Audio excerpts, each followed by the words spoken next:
हाल है आपके। मेरा नाम है अनुराग। दोस्तों, अगर आपने रॉयल एनफील्ड की कोई भी मॉडल, क्लासिक 350, बुलेट 350, मीटियोर 350 या कोई सा ही मॉडल आपने बुक करा रखा जुलाई से पहले, क्योंकि जुलाई में प्राइस बढ़े अभी अब कन्फ्यूज़न ये चल रहा कि लोग ये सोच रहे हैं कि भाई हमें वो वाली प्राइस देनी पड़ेगी जो हमने बुक कराई थी पहले, लेकिन बात कुछ और है। मैं बता चुका हूँ इसके बारे में ऑलरेडी, लेकिन आज आपको और अच्छी तरीके से बताऊंगा। दूसरा जो क्वेश्चन है, कुछ लोग मेरे से ये कमेंट कर रहे हैं कि अगर हमने रॉयल एनफील्ड का कोई मॉडल बुक कराया है तो अगर हम बुकिंग कैंसिल कराते हैं तो क्या जो पैसा है वो रिफ़ंड होगा मेरा या नहीं होगा, या क्या होगा उसका। तो दोनों बातों के बारे में मैं आपसे बात करूंगा। और दोस्तों, ये जो वीडियो है ना, मैं आपसे एक गुजारिश करना चाहता हूँ कि इस वीडियो को आप ज़्यादा से ज़्यादा शेयर करें, चैनल जरूर सब्सक्राइब कर लें। और मेरा मकसद ये है कि ये वीडियो जो है ज़्यादा से ज़्यादा फैले और रॉयल एनफील्ड की टीम तक इसकी डिटेल्स जाए और ये कहाँ तक सही है। प्राइस को इस तरीके से, अगर प्राइस बढ़ेंगे तो आपको बड़ी कीमत देनी पड़ेगी, तो ये कहाँ तक सही है, इसके बारे में आज आपसे बात करूँगा। दोस्तों देखिए, सबसे पहले तो मैं आपको एक बताता हूँ बात। एक बहुत अच्छा कमेंट मेरे पास आया था।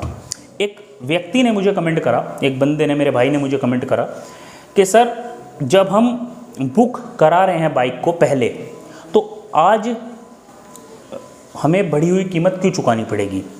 उसका कहने का मतलब ये था कि मान लीजिए मैंने जून में बुक कराई है और जुलाई में कीमत बढ़ी है, तो अवेलेबिलिटी की जो प्रॉब्लम है वो रॉयल एनफील्ड कंपनी की तरफ से है, ना कि हमारी तरफ से।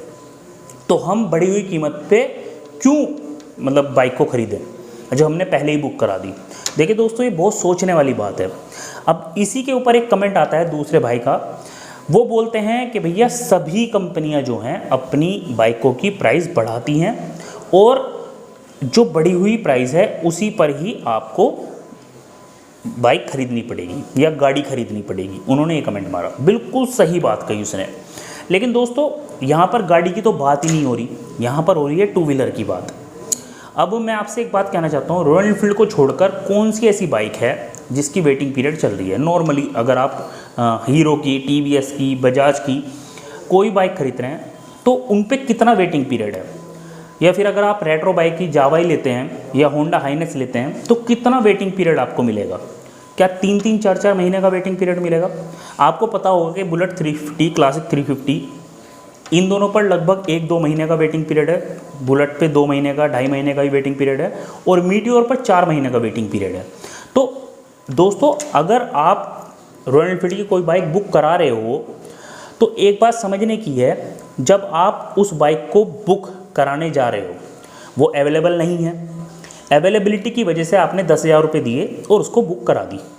अब यहाँ पर अगर बाइक 3 महीने बाद आती है, 4 महीने बाद आती है, तो जो आप वेट कर रहे हो इसमें आपकी कोई गलती नहीं है। जो वेटिंग पीरियड हो रहा है वो हो रहा है कंपनी की तरफ से। तो या तो कंपनी को उस समय पर अवेलेबिलिटी रखनी चाहिए अपने मॉडल की, उसके पास होनी चाहिए कि भाई आप आओ, अगर आप हैंड टू हैंड ले जाना चाहते हो तो हैंड टू हैंड ले जाओ, नहीं ले जाना चाहते हैंड टू हैंड तो मत लेके जाओ।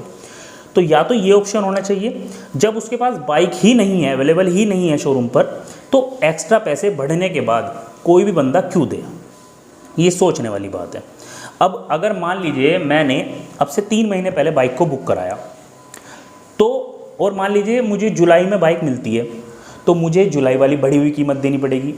और एक बंदा जुलाई में बाइक बुक कराता है और उसको 1 महीने बाद बाइक मिलती है तो उसको भी जुलाई वाली कीमत देनी पड़ेगी। तो मैंने जो 3-4 महीने का वेट करा उसका बेनिफिट हुआ क्या, मुझे तो फिर भी फालतू पैसे देने पड़े। तो ये चीज़ रॉयल एनफील्ड को सोचनी चाहिए। कमी जब आपकी तरफ से है तो हम एक्स्ट्रा पैसे क्यों दें। या तो आप अवेलेबिलिटी एकदम कराइए उसकी, तुरंत हमें दीजिए बाइक। अब अगर कोई आदमी ये कहता है कि भाई हाँ मैं तो कुछ समय के बाद ही खरीदूंगा इसको, अभी फ़िलहाल बुक कर लो आप, तो फिर वो उसकी मर्ज़ी। लेकिन जो लोग, मैं बिल्कुल ये दावे के साथ कह सकता हूँ कि ज़्यादातर लोग अगर hand to hand Royal Enfield का क्लासिक 350, बुलेट 350, मीटियोर मिलने शुरू हो जाए तो हैंड टू हैंड इसको ख़रीद के लेके जाएंगे या 2-3 दिन में लेके चले जाएंगे उसको। तो वेटिंग पीरियड कंपनी की तरफ से है, उसका खामियाजा कस्टमर क्यों दे, पहली बात। अब दूसरा जो क्वेश्चन है दोस्तों, ये है कि 10,000 रुपये की कीमत में आप बुक करा देते हैं बाइक को और उसके बाद अगर आप कैंसिलेशन कराते हैं तो क्या होगा। तो दोस्तों देखिए, मैं आपको बताता हूँ कि अगर आप कैंसिल कराते हैं तो रॉयल एनफील्ड की जो पॉलिसी है वो ये है कि आपका जो पैसा है वो रिटर्न हो जाएगा। जिस तरीके से भी आप पैसा देंगे, अगर आप कैश देते हैं तो कैश रिटर्न हो जाएगा, अगर आप बैंक ट्रांसफ़र करते हैं तो बैंक ट्रांसफ़र में ही आपके वापस आ जाएगा। लेकिन मैं आपको एक चीज़ बताता हूँ, मेरे साथ एक्चुअली ये चीज़ हो चुकी है, क्योंकि मैंने पहले जब अपनी बुलेट 350 BS6 खरीदी थी और उससे पहले मैंने क्लासिक 350 BS4 मॉडल खरीदा था। दोनों बाइकों के साथ मुझे एक बार बुकिंग कैंसिल करानी पड़ी, क्योंकि वहाँ वेटिंग पीरियड ज़्यादा था, मुझे कहीं से और से अवेलेबल हो रही थी बाइक। तो ये लोग करते क्या हैं, कहीं कहीं शोरूमों पर मैंने ऐसा देखा है कि कस्टमर को थोड़ा सा परेशान करते हैं। मतलब वो ये कोशिश करते हैं कि भाई ये बुकिंग कैंसिल ना हो। अब सीधी सी बात है, कोशिश वे करेंगे, लेकिन यहाँ पर बुकिंग कैंसिल करने का कस्टमर का अपना रीज़न है। जब आप बाइक अवेलेबल नहीं करा पा रहे तो वो कस्टमर बाइक को, बुकिंग को कैंसिल कर देगा।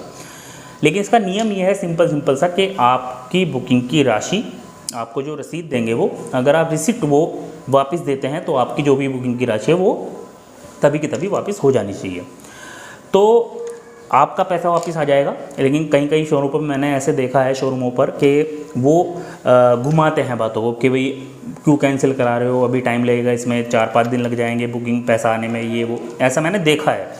तो दोस्तों मैंने बता दिया, अगर कोई भी फिर भी आपको कोई प्रॉब्लम आती है तो रॉयल एनफील्ड के टोल फ्री नंबर पर आप कॉल कर सकते हैं। तो ये दोनों बातें थी दोस्तों, आशा करता हूँ आपको वीडियो अच्छी लगी होगी। कोई भी कमेंट हो बिल्कुल आप कर सकते हैं। आज के लिए इतना ही, जय हिंद, टेक केयर।